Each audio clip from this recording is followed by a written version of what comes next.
Visit them online at techtimeradio.com. Hey, Mike. Yeah, what's going on? Hey, have you ever heard of turbo debt? No, what is that? Something to get me into debt faster?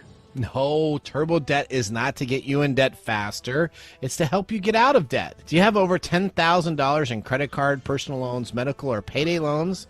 Of course I have debt. That's the American way. Au contraire, mon frere. Turbo debt will give you the option to break the debt cycle and start putting money in your pocket. That's awesome. Over 70% of Americans die with credit card debt. Do not let this happen to you. Turbo debt will give you an option to break the debt cycle and start putting money in your pocket. That's awesome. If you have over $10,000 in credit card debt and personal loans, medical or payday loans, they can help. Go to turbodebt.com/techtime. Again, that's turbodebt.com/techtime, all capitalized, for a free consultation today. TurboDebt is a proud sponsor of this week's episode of Tech Time Radio. Broadcasting across the nation from the East Coast to the West, keeping you up to date on technology while enjoying a little whiskey on the side. With leading-edge topics, along with special guests, to navigate technology in a segmented, stylized radio program. The information that will make you go, Pull up a seat, raise a glass with our hosts as we spend the next hour talking about technology for the common person. Welcome to Tech Time Radio with Nathan Mumm. Welcome to Tech Time with Nathan Mumm, the show that makes you go, Technology News of the Week, the show for the everyday person talking about technology, broadcasting across the nation with insightful segments on subjects weeks ahead of the mainstream media. We welcome our radio audience of 35 million listeners to an hour of insightful technology news. Each week, our show covers the weekly top technology subjects without any political agendas. We verify the facts, and we do it with a sense of humor in less than 60 minutes, and of course, with a little whiskey on the side. We live stream doing our show on 5 of the most popular platforms, including YouTube, Twitch.tv, Twitter/X, as we'll be talking about today. Oh, no. Facebook, and LinkedIn. We encourage you to visit us online at techtimeradio.com and become a Patreon supporter at patreon.com/techtimeradio. I'm Nathan Mumm, your host, a technologist with over 30 years of technology expertise, working for Fortune 500 companies across the country. My co-host here, Mike Corday, is an award-winning author, originally from Arizona. Mike's a human behavior expert living in the Seattle area with a master's degree in forensic psychology. Mike's here to keep me from geeking out, providing insight into human behavior, how it interacts with technology. Mark Gregoire is here to be our whiskey connoisseur and expertise. He'll be providing our whiskey updates and talking about all of our whiskey we will be sipping on the show. We are 3 friends from different backgrounds, but bring the best technology show possible every week for our family, friends, and fans to enjoy. Welcome, everyone. Let's start today's show. Now on today's show. All right, today on Tech Time with Nathan Mumm, is technology making us more productive? I know you're going to be talking about that, Mike. Is it or is it not? And how about, listen to this, how about scanning your eyeball for the Worldcoin cryptocurrency as you're applying to work for Company X? If this sounds like a Marvel storyline, then you are listening to the right show, because yes, all of this is happening now, and we're going to be talking about each of those items today. We also have Phil Hennessy back with our Chat About Chat segment, and a reality show has contestants surviving a zombie apocalypse. So buckle up now. Yeah, we're going to be talking about that. Yeah, they're going to be talking about that.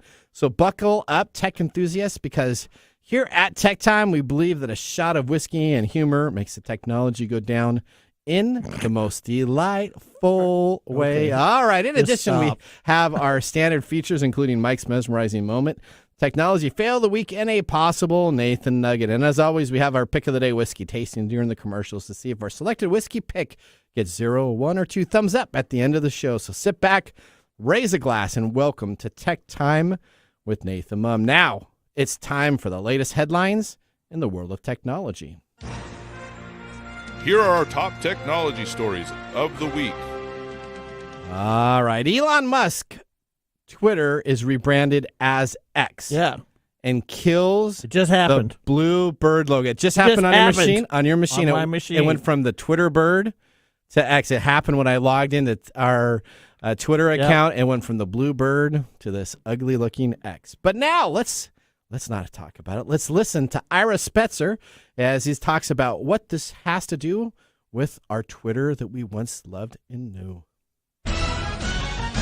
Well, it's bye-bye birdie, hello X. Twitter has unveiled a new logo. As Musk promised, the bluebird has been replaced by an X logo. Let's go live now to reporter Ira Spitzer in Austin, Texas. So, Ira, why has Elon Musk done this? Well, we've had a pretty good idea that there was going to be a big change to Twitter coming at some point. When Elon Musk purchased the company last October, he said that buying Twitter was what he called an accelerant to creating X, the everything app. So now that day appears to have arrived, and Musk has long spoken of his interest and admiration for platforms such as China's WeChat, where people can do things such as buy things, use it as a messenger service, kind of do things with more features than at least Twitter as it was originally designed. There's a lot of intrigue now, of course, with this major company changing its name, but big questions as to how, what exactly the next move here is for Twitter. And Twitter users, Ira, they've become quite attached to the platform. How are they reacting to the change of logo? I think there is a feeling on Twitter of some annoyance about these changes, but I'm sure there are other people too who are excited to at least see what Elon Musk has in mind with this new X app, which apparently is the X era is now upon us based on what we've seen over the past 24 hours. Ira, thank you. Ira Spitzer in Austin, Texas.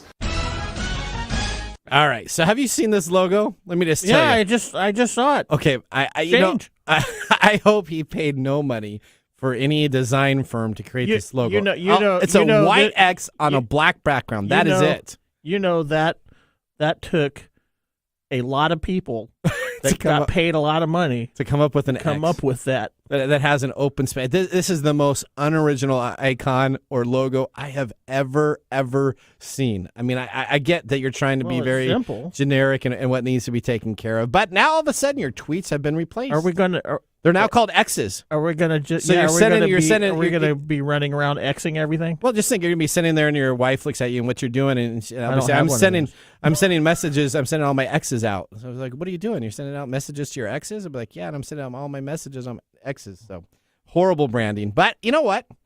They have a new branding X that is now on the side of their building that you can look at night that does this.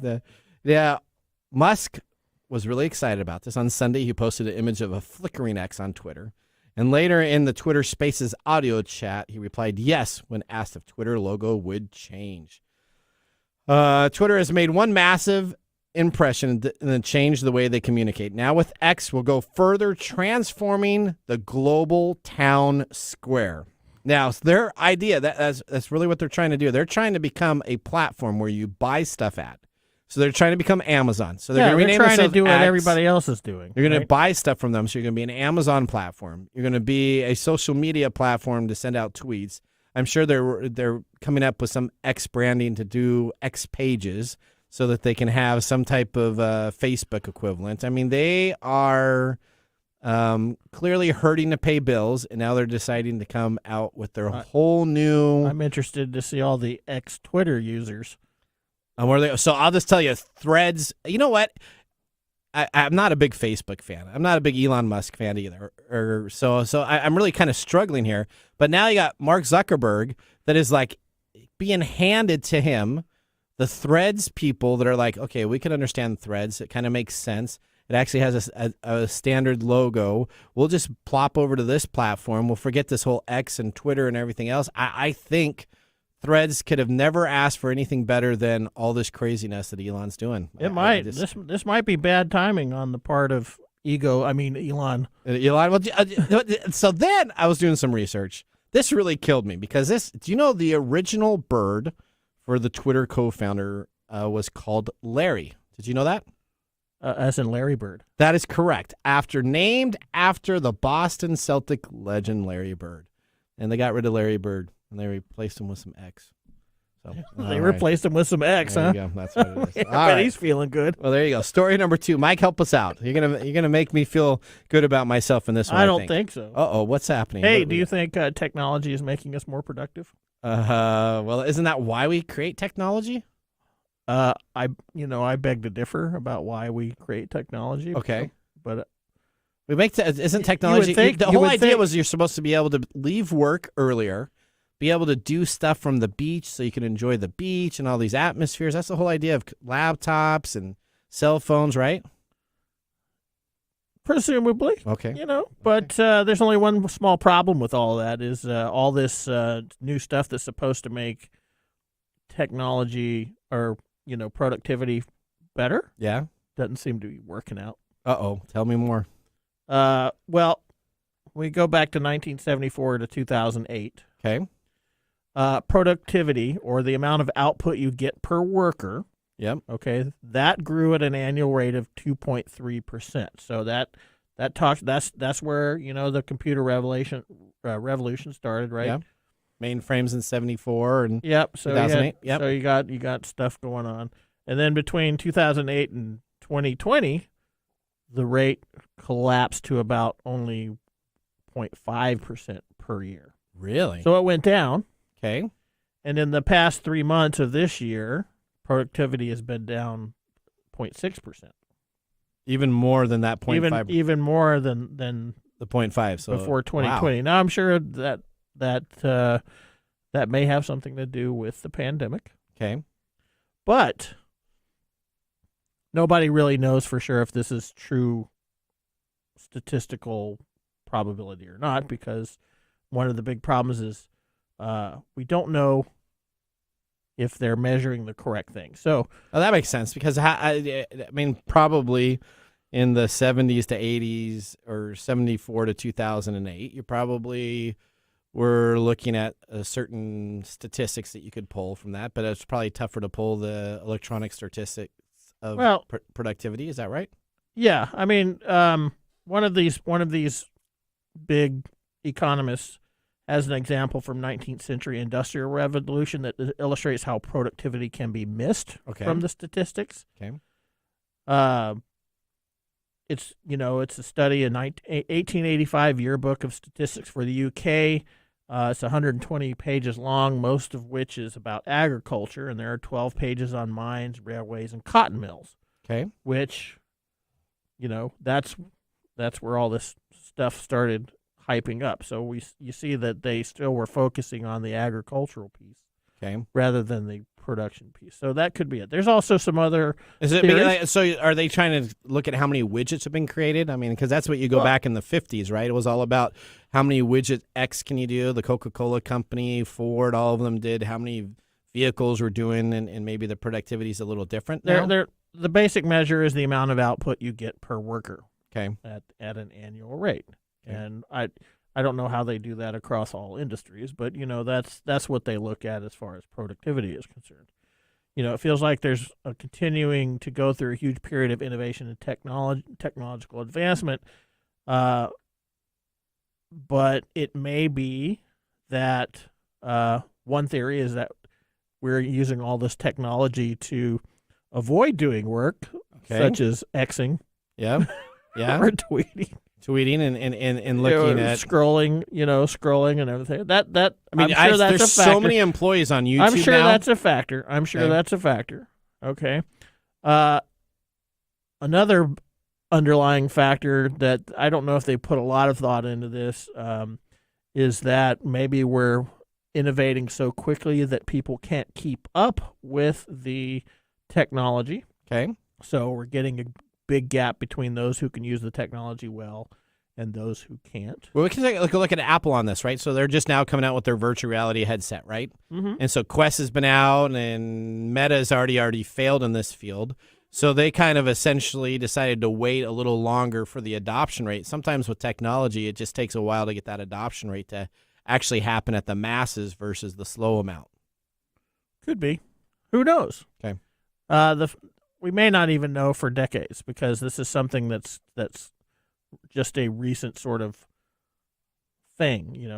It's from 2008 to 2020 is when things started slowing down quite a bit.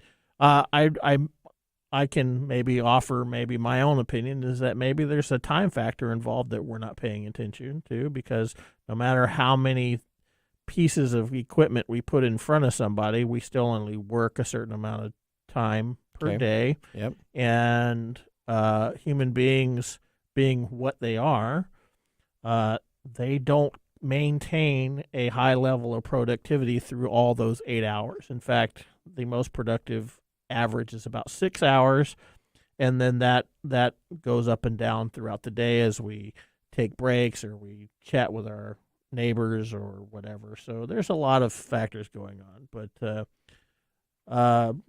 I guess it comes down to whether or not this is a true measure of what productivity looks like, and what's going to happen in the future, and is all this technology really superfluous for our daily living? Well, I mean, I love it because I'll just tell you, at night, I get an extra 2 hours of watching television in bed on my tablet, so I get that right. So I got my tablet watching. You got a TV in your bedroom. Why do you have a no, tablet? I actually, we have no television in my bedroom. Oh, So I just watch it on my tablet. Oh, okay.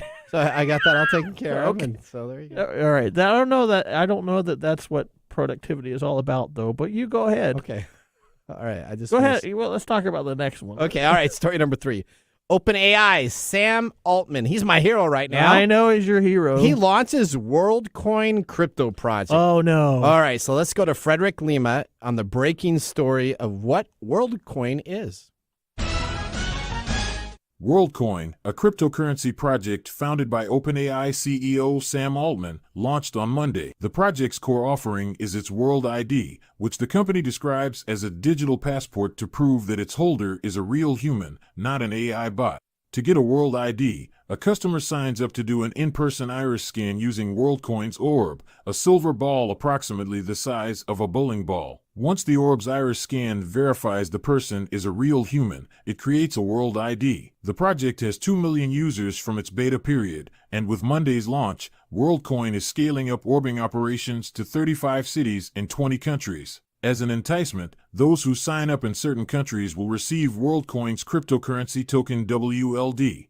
Since only real people can have World IDs, it could be used to reduce fraud when deploying UBI. Altman said he thought a world with UBI would be very far in the future, and he did not have a clear idea of what entity could dole out money, but that Worldcoin lays groundwork for it to become a reality. All right, so we got lots of... How about that? We're Okay, actually talking about proving yourself to be a real human So being. I guess we all live in the This is Matrix, CAPTCHA. right?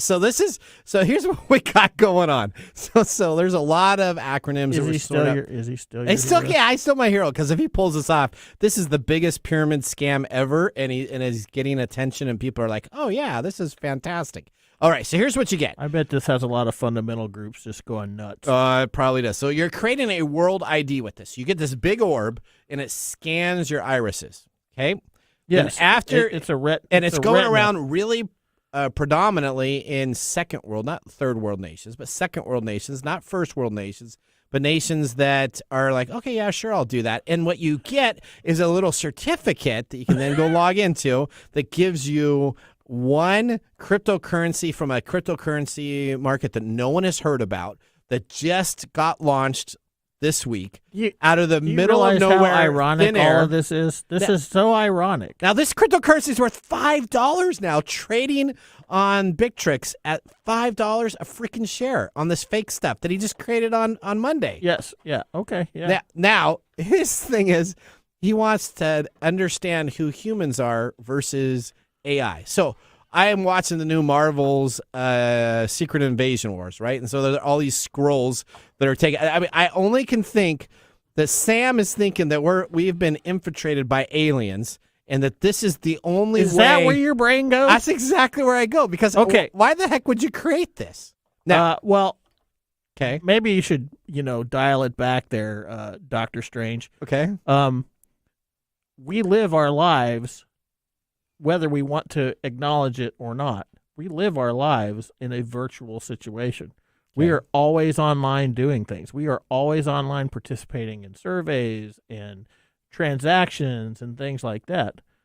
So it kind of makes sense that we might want to have something in place that has that verifies. I can't believe I'm defending this. Okay. That verifies that you're a human? That you're an actual human being. Okay. Because I mean, look at the world that we live in with all the deep fakes that are going on, with all the privacy issues, all this stuff. It makes sense that we would need some way of verifying that you're a real user instead of clicking little pictures of fire hydrants. Captchas, the little captchas you get. Okay, which I hate. Okay, so I hate that so so all right. much.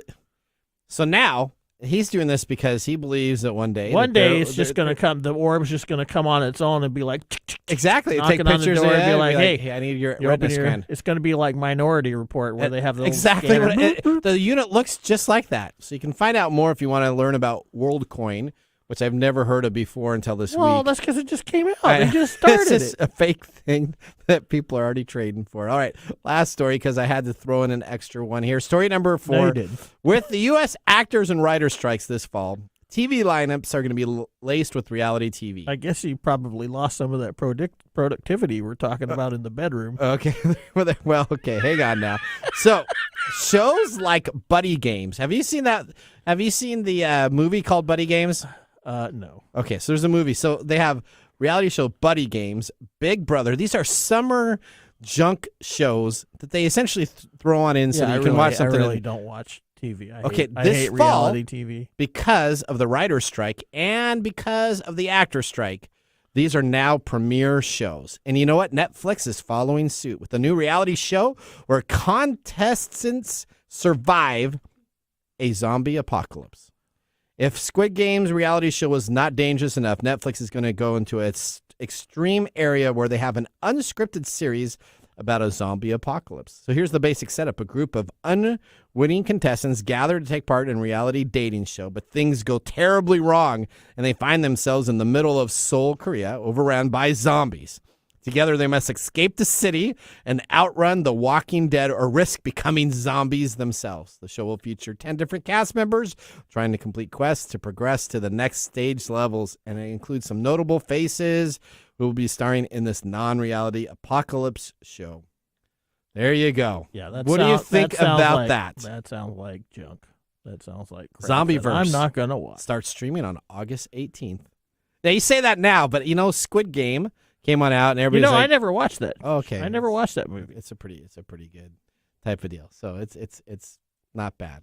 So now Zombieverse is going to be on your added list here. All right. Well, that ends our top technology stories of the week. Moving on, we have Phil Hennessy, our own TechTime AI reporting journalist on all things AI.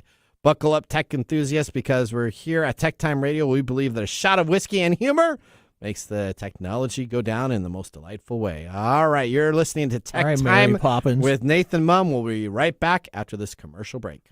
Hello, listeners. We're excited here at Tech Time Radio, aren't we, Mike? Oh, no. We have an announcement to make. We are so excited to be a part of the new launch of iTalk Radio Live, the internet 24/7 streaming service. You will still be able to listen to us live here at Kixie 880 and KKNW and all of our affiliate stations, but you'll be able to listen to us at 8 a.m. Monday, Tuesday, Wednesday, Thursday, and Friday now. We look forward to this new opportunity to provide you Tech Time Radio every weekday. And again, you can always catch us online at techtimeradio.com.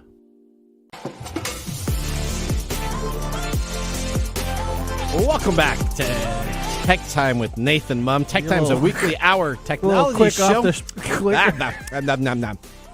Talk about current technology in a simple format without having to geek out. Brought to you by myself, Nathan Mumm, and Mike Day. We just had our first whiskey tasting during the break, and now we have Mark to tell us about what we are sipping in our pick of the day during the show. Mark, what have we chosen today? We have chosen Ancient Age 10-Star. Ancient. They're so great, they have to name it twice, huh? That's right. Ancient. It kind of tastes like a 10-star. Okay, all right. Tell us a little bit about this. Well, from Buffalo Trace's website, they say it's steeped in history and tradition. Ancient Age Kentucky Straight Bourbon Whiskey has been branded America's best bourbon. Baloney. Carefully distilled along the banks of the Kentucky River, according to the finest old traditions. Features aromas of corn, caramel, toffee, and vanilla. Follows through with many of the same but with hints of spice and a lingering finish, hints of toffee and citrus. So it's from Age International, which is actually a subsidiary of a Japanese company. Distillation is, they claim it's Ancient Age Distilling, but it's really from Buffalo Trace Distillery in Frankfort, Kentucky.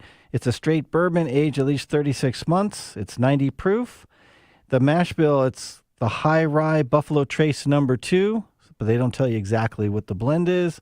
And the price is Nathan Special. Oh, what's that? What's the price point? $13.99. $13.99. I told you I even liked it a little like bit. $13.99. Well, you know what?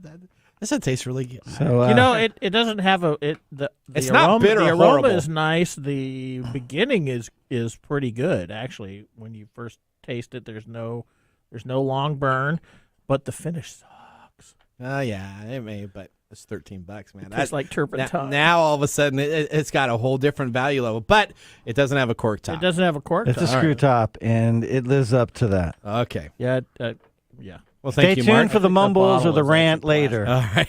I'm sure it's going to be a positive pick here for. I'm sure Mark has Are this you on the sure? top shelf. I'm That's sure a top. that's That's, what, yeah. That's I right. don't think that's a I don't mark think shelf. so. All right. Well, with our first whiskey tasting Maybe in the completed, bathroom. let's move on to our feature segment. Today, we welcome back Phil in a monthly segment called Chat About Chat with Phil.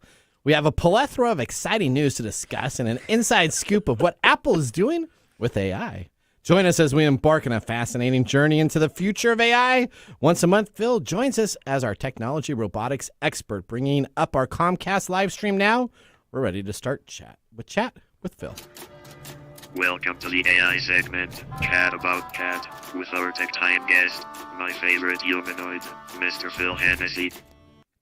Phil, welcome back to the show. How have you been? Hi, Phil. We're doing good, keeping busy. Keeping busy. All right. Well, that's fantastic. Well, you know what? We got a bunch of AI craziness going on. We got X things going on. I mean, this today's show, I literally internally just said living in the Matrix. That's what I really feel like. There's a lot of crazy stuff going on, but I'm sure AI is going to be normal. So let's dive headfirst into our AI segment. All right. First thing I have on here, are we on the brink of a future filled with Cylons? Now, Cylons are fictional artificial intelligent race. I hope Phil knows what a Cylon is. Hang on. Cylons are a fictional artificial intelligent race of machines from the TV show Battlestar Galactica. Now, Phil, explain to me about this Australian research team that has many people scared. And Mike, I set him up for that, for the record. Yeah. Okay. The Mary Poppins thing, that came from Phil, too. So I'm doing Mary Poppins from Phil. Phil, So. I gotta say, man, I'm seeing some points go down. No. You're doing fantastic. All right, so tell us At least he's about. not talking about Star Trek. Well, Star Trek. There we go. Okay, here we go. No, this is really, to me, it's we're living in the future in sci-fi right now with this. It's coming to life. And Mike, we talk about this. I am interested really in your opinion on this because it's really quite interesting. So this Australian research team, they just got another round of funding to combine human brain cells with artificial intelligence using a computer chip, a silicon chip. The project involves cultivating over 800,000 living brain cells in addition to a computer chip and training them to execute goal-directed tasks. So we're going to talk about what those goal-directed tasks are, but basically what this system can do that normal artificial intelligence cannot do is lifelong learning. So the difference between our current AI systems right now cannot do lifelong learning. They do learn and they are trained, but there's a difference between that and the type of training and learning that this system they're trying to go with. And yes, Mike, we went there. This is the first baby Cylon. Well, Wow.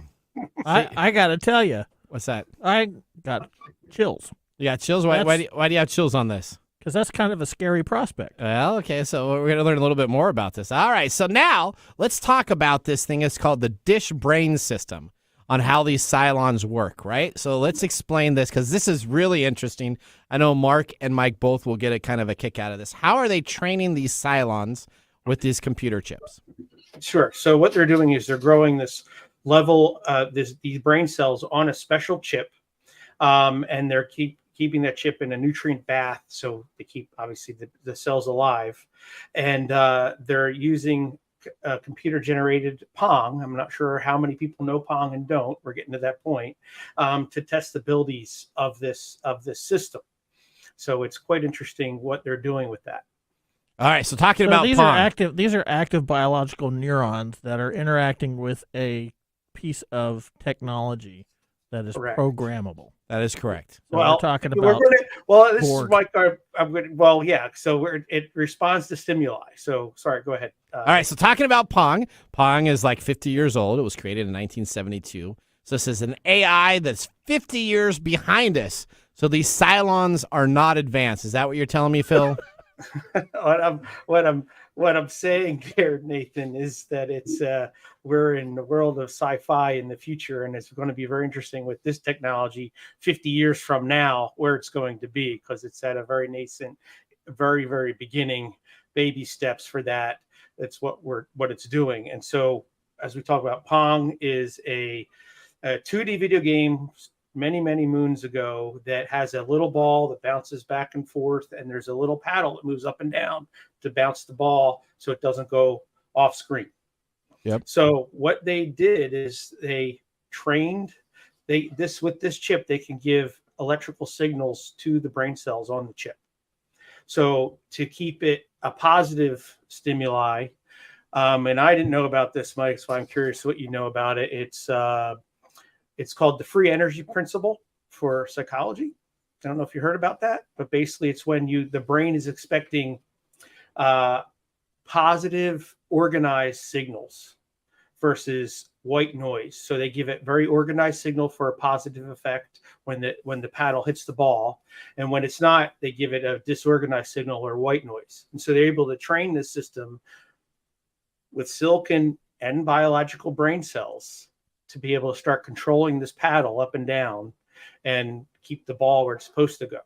So it's kind of like a Pavlov's dog type of deal right here. Is Exactly. that what you're kind of doing? Yeah, Well, kind of. I mean, the human, the brain or the organic brain is really a predicting machine. Okay. And what he's suggesting here, what he's talking about here, is that the free energy principle, the brain predicts things that may happen so that it conserves energy by having it pre-prepared, I guess is a good way of saying. Yeah, well, it's just a lifelong, because they want to get into learning, right? So this will be the learning piece, whereas for that. And so they're able to do that, and they're able to actually have success with this. And, it wasn't perfect by any chance, but the level of performance was pretty impressive, considering that this is only a little bit larger than a cockroach's brain, is what I understand. Wow. In terms of that. So it's where the future's headed. I mean, this is, Mike said, it's kind of chills. I mean, we're joking about Cylons, but this is real happening now. I never thought I would see this in my lifetime. And, the future of AI is just going crazy right now. You see something every day of stuff going on a daily basis. And this is one of those things that's way out there. Go ahead. I mean, I think we can almost consider this to be true cybernetic, right? Is this something that you can truly, it's not a piece of technology that is enhancing. It's a piece of technology that's existing in a symbiotic relationship. Relationship. It wouldn't work without it. Right. It's symbiotic. That's what's scary about it. It is, absolutely. Now there's some, let's just go through some quick stats on this AI statistics, right? So AI is rapidly growing. Phil, you sent over this huge list of all these statistics. So give me a couple of these for our audience that tells us a little bit about how AI is just blowing up in the space in this last 6 months. Sure. So right now the market cap is around 86.9 billion in revenue last year, and they think it's going to get by 2027 407 billion. That 64% of companies anticipate using AI and will boost their productivity, which is very interesting based off what Mike you just talked about. So I'm very curious what they're actually testing and what we'll be doing, because AI will be doing some of the jobs in the future. So does that get counted in as a human or not? How do you do the productivity? So that's another whiskey shot, I think. Another shot of whiskey right there. Now, a lot of consumers are concerned over the AI's false information. Is that kind of still trending in that AI model? Yeah. So, I mean, right now, 61% are either ambivalent or unwilling to trust AI. But one of the really interesting things that the study showed on this is that they are more apt to trust it in healthcare than for like human resources, which blows my mind because, basically what it's a predictive engine that's going to say, hey, I think you might have a tumor on this MRI or whatever. And it can be wrong. You can get false positives or false negatives and maybe a smaller percentage, but it's going to cause for the human annotator, inspector, the doctor is still going to use it. They still have to, hopefully they don't get lazy. And that 0.01% they might have caught before, they're not, because they're going to get used to the AI finding it all the time. And that's the problem right there. That is exactly the issue. So James Riddle talked about that last week, right? With the embryos creation? People, that's what we do. We get used to something, and we get lazy. Then we get lazy. It's like driving. We how many people forget we're hurtling down the highway at 60 miles an hour in basically a half-ton What do you got 60 60 miles an hour? You go 75. It doesn't matter. Okay. We're hurtling down the highway in a death machine, and we're playing on our phone. Yeah, that's just crazy. I see that all the time. That's because, and that's we are going to start making. We are really going to allow something like an AI to make decisions, and the more decisions we allow it to make, the more we're going to take those decisions. Hopefully it's doing better in the rote. Pong. Hopefully they move from Pong to Super Mario Bros. I hope it fails at Pong. Okay. Well, it's not failing. It seems like it's doing really well. I know. Right now. That's what's scary about this is that we can actually create a quasi-organic being with this. That's why we need to have orbs that scan our eyes to make sure that we're okay and we're. Well, let me ask you a question, Mike. Would you fly in an airplane that was totally autonomous? No. I wouldn't drive the car either. Yeah, but that's what they're working on. They're working on, virtual co-pilots. So they only have one pilot in the airplane for commercial. And so what happens if that person has a heart attack? Yeah, it's funny how money just dictates everything that we do. All right, well, continuing on, Phil. Let's talk about Apple. I know you got some inside scoop here regarding Apple. What is the Apple release? What's going on with AI? I know they cannot stand the word AI, so they just call it machine learning. But what's going on with Apple's release of their AI? So, two things. One is there's rumor on the street that they're going to come out with their own large language model like ChatGPT. So it's coined right now Apple GPT. The question is, what are they going to do with it? And I think we're getting hints with iOS 17, like you talked about there, is that they're using a neural engine, which is another word for AI, to do live voicemail transcribing, which is going to be better entirely on the device, though. The thing that's different is it's not in the cloud. Everything we're talking about is on the device. So that means they've gotten very efficient in their processing power and in their models to do that. And the other thing is that it's going to be on the device as well, is they're redoing their autocorrect feature. Thank goodness. And that's also going to be all machine learning and on the premises or on the device as well, on the phone. And then the last one is brand new. And this is, you talk about predictive analytics and everything else. Journal is a new app that will help you do journal prompts for journaling for mental health and everything. Okay. But it takes in, I haven't seen it yet. Okay. So this is what I've read. It takes in where you were, what you did, pictures, phone calls, whatever. And then it gives you a prompt for maybe you want to write about this. Oh, wow. So it's going to know everything. Okay. At 3 o'clock, I had it. You had a meeting. Facebook ad. It's going to be, I'm sure they're going to probably be better than Facebook. So at the end of the night, you do your journal. It's going to say you had a 3-hour phone call. It's going to know you want to talk with your about parents. So-and-so, right. You want to talk about that. So talk about that now, and then we're going to log based that on the journal. conversations you've been having lately. Oh, man, this is we would recommend this. This is just like a Starfleet communicator when they So you get more productive in journaling, Mike. You just have to say, hey, write this journal for me. Well, that's what I do. I just type, hey, write me a journal entry in ChatGPT, and it takes down it just tells me everything that's going on. And then because I'm human and am lazy, I'm like, oh, yeah, that's what I did. So then you got a whole new life. Yeah. Your journals. I do that while I'm driving. as you're playing a game on the other side of your app, right? So the two things. No, I think that's too dangerous. Okay, all right. Well, Phil, we got to close up. We want to thank you for being a part of the show, and we do look forward to our next time on Chat with Phil Hennessy. Now, Phil, any information you want to give us for our next show that we're going to be talking about? Any lead? Honestly, Nathan, you can't keep up. I have no idea what's coming next. We're going to have, okay. Apple's self-driving cars. Who God only knows. It's absolutely crazy. But I would, and this is something I'd love some feedback from your viewers on. Does anybody want to know a little bit how AI works? I would love to talk about that. But if it's something that's not interesting in the audience, we don't need to. But it's because we'll ask our audience. I'll send out a request if they want to what they want to talk about on the AI aspect, and we'll get you that feedback. That would be great. Thanks, everybody. Really appreciate it. All right. Thank you so much, Phil. Bye, Phil. All right. Have some drinks. Only on Tech Time Radio can you get your technology news on the science of tomorrow with the technology of today. Now, that ends our segment. Are you serious? Chat with Phil Hennessy. Up next, we have This Week in Technology. So now would be a great time to enjoy a little whiskey on the side. I will see you after this commercial break. This is Mark. And Greg. For Copiers Northwest. With a terrific offer. Called Printer Care Plus. It's simple. Buy HP printer cartridges from Copiers Northwest and we'll service your current printers for free. That sounds too good to be true. It's made possible due to our HP Copiers Northwest relationship. Copiers Northwest is an HP Platinum partner. One of only 2 in the entire Northwest. And now with Printer Care Plus, Copiers Northwest will provide free printer service. As long as they purchase genuine HP cartridges from Copiers Northwest. That's right. IT departments no longer have to service printers. Or fix paper jams with Printer Care Plus. They can focus on more strategic initiatives. And let our experienced technicians keep their HP printers up and running. Sounds like a love-love relationship for IT departments. Don't get too carried away. So how do they get more details on Printer Care Plus? Call Copiers Northwest today, 206-282-1200, or visit copiersnw.com. Copiers Northwest. New ideas, new solutions.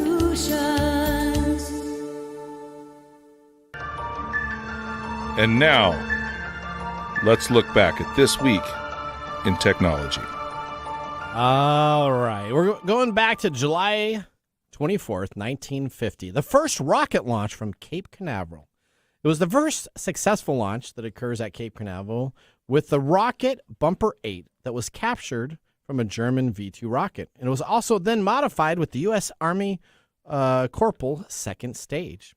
Cape Canaveral's location in the southeast is an ideal site for the rocket launches in the United States. By launching eastward, rockets are able to take advantage of the linear velocity of the Earth's rotation. This velocity is great towards the equator, making the southern United States preferable. And by launching toward the ocean, away from populated areas, safety downrange from the launch is maximized in case of problems. Now, that was This Week in Technology. If you ever wanted to watch some Tech Time history, with over 2 years of video, podcast, and blog information, you can visit TechTimeRadio.com to watch our older shows or join our Tech Timers Facebook group to talk with us live all the time. We're going to take a commercial break. When we return, we have Mark's Mumble Whiskey Review and our Technology Fail of the Week. See you then. Hello, my name is Arthur, and my life's work is connecting people with coffee. Story Coffee is a small batch specialty coffee company that uses technology to connect people to each product resource, which allows farmers to unlock their economic freedom. Try our Medium Roast Founder Series coffee, which is an exotic bourbon variety that is smooth, fresh, and elegant at storycoffee.com. That's STORI coffee.com. Today you can get your first bag free when you subscribe at storycoffee.com with code TechTime. That's STORI coffee.com. The segment we've been waiting all week for. Mark's Whiskey Mumble. All right, mumble about this one. Wow. Mark. It's been a long week. Well, waiting to get back to you two. Okay. It's like licking a shag carpet. Well, first, before we get to the whiskey, okay, what's today? Oh, today. I have no idea. Today is licking a shag carpet. I have day. no idea. What you find? I mean, it could be like air conditioning birthday club or something like that. I have no idea. No, it's always fun things. Okay. It always matches the whiskey. All right, what is it? Oh, okay. It's like the day of today and whiskey. They go together. Don't tell me it's the Age of Empires Day. No. Okay, I was going to say, that would have been pretty cool. The ancient age. You see that? Oh. Ancient. Yeah, try it. Stop trying. Okay. All right. So it is Carousel Day or National Merry-Go-Round Day. Wow. Okay. So the holiday was I'm not created. sure how that. Well, unless what does that go around on the unless we're ancient- talking about how this makes you nauseous, I don't know. No, the holiday was created by the National Carousel Association as a way to mark the registration of the first patent carousel design in 1871. However, carousels are not exactly a modern phenomenon, as their existence has been traced to 500 AD in the Byzantine Empire, where ancient drawings depicted a fascinating carousel style. Okay.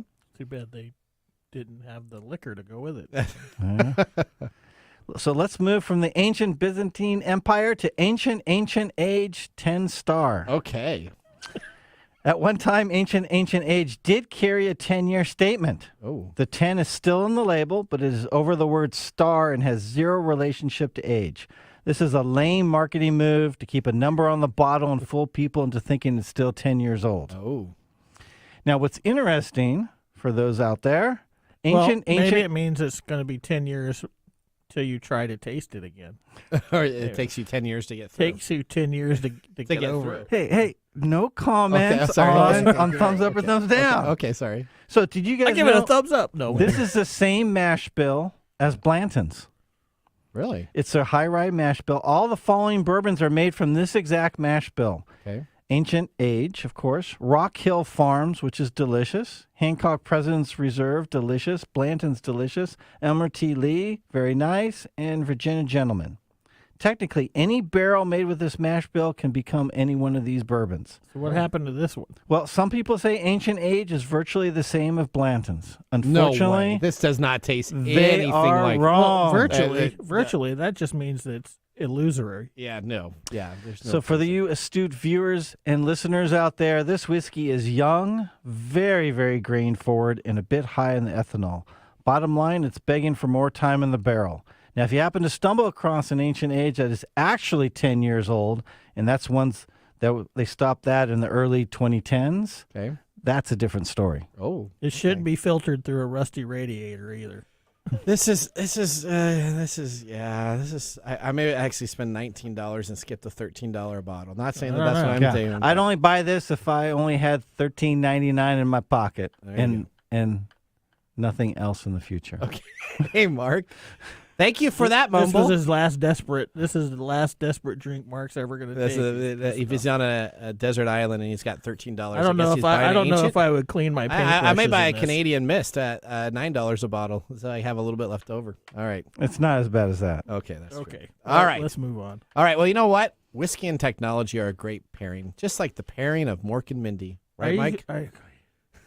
All right, now let's get ready for our Technology Fail of the Week, brought to you by Elite Executive Services, technology experts to help you out of a technology fail. We are out of time. Congratulations. You're a failure. Oh. I failed, did I? Yes. Did I? Yes. Did I? Yes. All right, so here we got our technology fail. What was that? Why is your hand over your mouth? Was I online when we were saying that? Okay, oops, there you go. All right, well, okay. Let's talk about our technology fail. Sometimes if your microphone isn't on mute, you get to hear the back end stories of what we're talking about. You can hear our fails. That's right.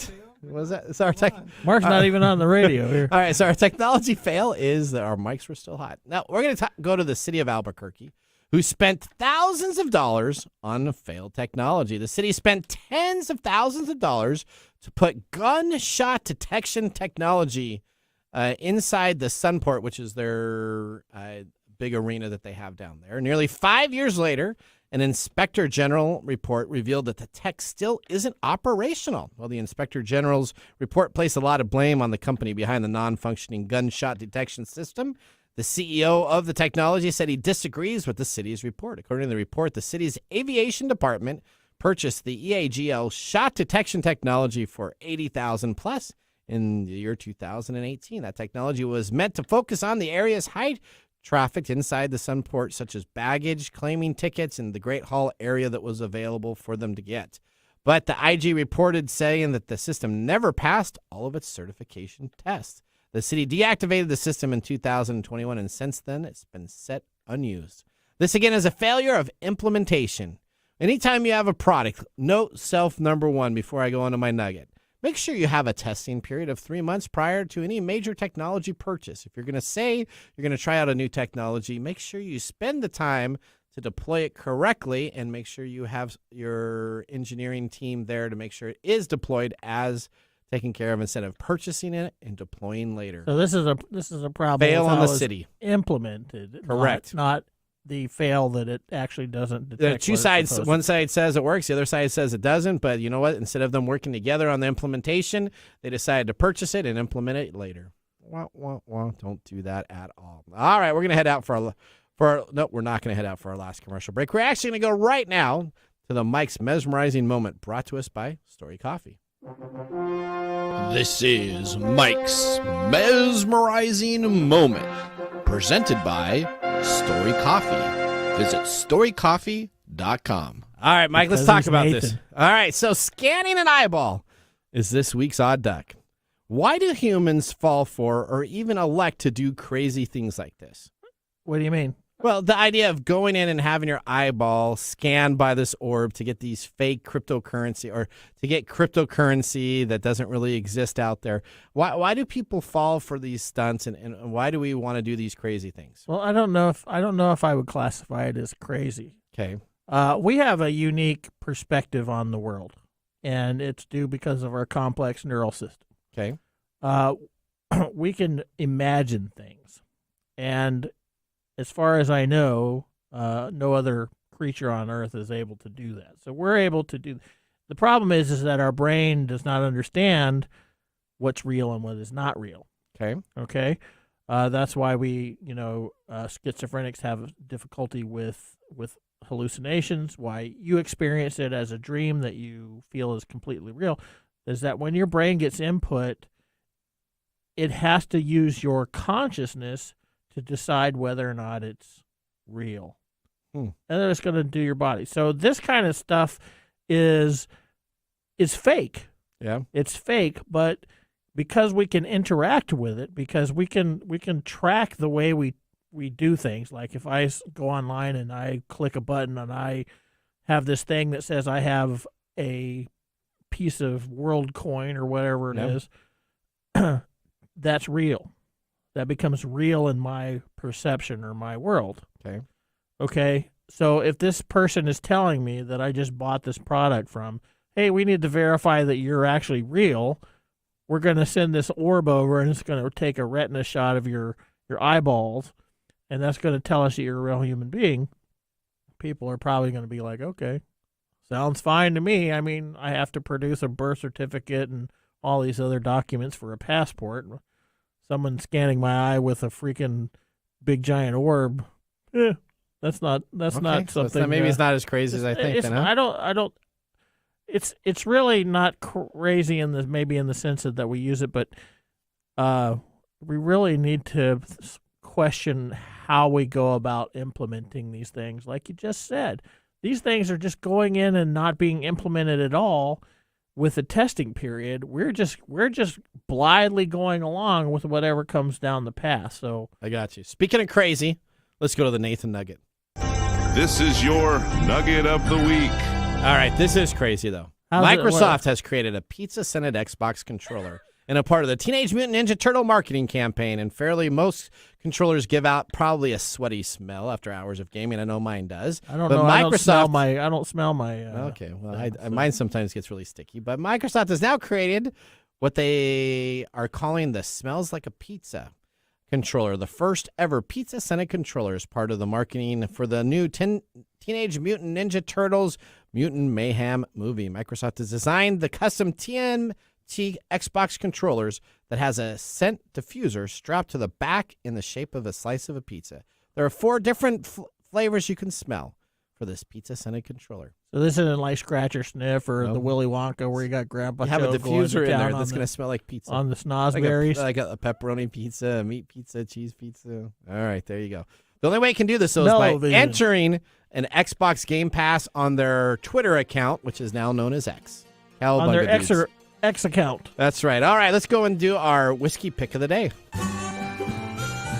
And now our pick of the day for our whiskey tastings. Let's see what bubbles to the top. All right, what do we have we're tasting today, Mark? Ancient Age 10-star. All right. What are you giving You know I'm going to give this a thumbs up. Are you going to give it a thumbs up? No, thumbs down. I think this will be a thumbs down all the way. It got worse the more It breathed. did. I'm just glad you only gave me a tiny glass today. So that you didn't have to taste and usually all I of this. finish up you guys' extras, You didn't but not even today. finish yours. Yeah. Oh my gosh. No, this is like turpentine. So you Yeah, I don't know if I don't know. For I said it $13, earlier, but I don't it know may if be I would worth clean keeping in my. your I car don't know if I clean my paintbrushes for backup gasoline in case you needed something. Yeah, Maybe I don't. cheaper than gasoline. No, I don't think I would put that in my gas tank. Well, it's not as harsh as some other ones. I mean, it's it just does not- have. It does have its. All right, well, let's go perks. celebrate this off the air, fellas. Remember, the science of tomorrow starts with the technology of today. See you Stop next week. repeating that. Bye-bye. Thanks for joining us on Tech Time Radio. We hope that you had a chance to have that moment today in technology. The fun doesn't stop there. We recommend that you go to techtimeradio.com and join our fan list for the most important aspect of staying connected and winning some really great monthly prizes. We also have a few other ways to stay connected, including subscribing to our podcast on any podcast service, from Apple to Google and everything in between. We're also on YouTube, so check us out on youtube.com/techtimeradio, all one word. We hope you enjoyed the show as much as we did making it for you. From all of us at Tech Time Radio, remember, mum's the word. Have a safe and fantastic week.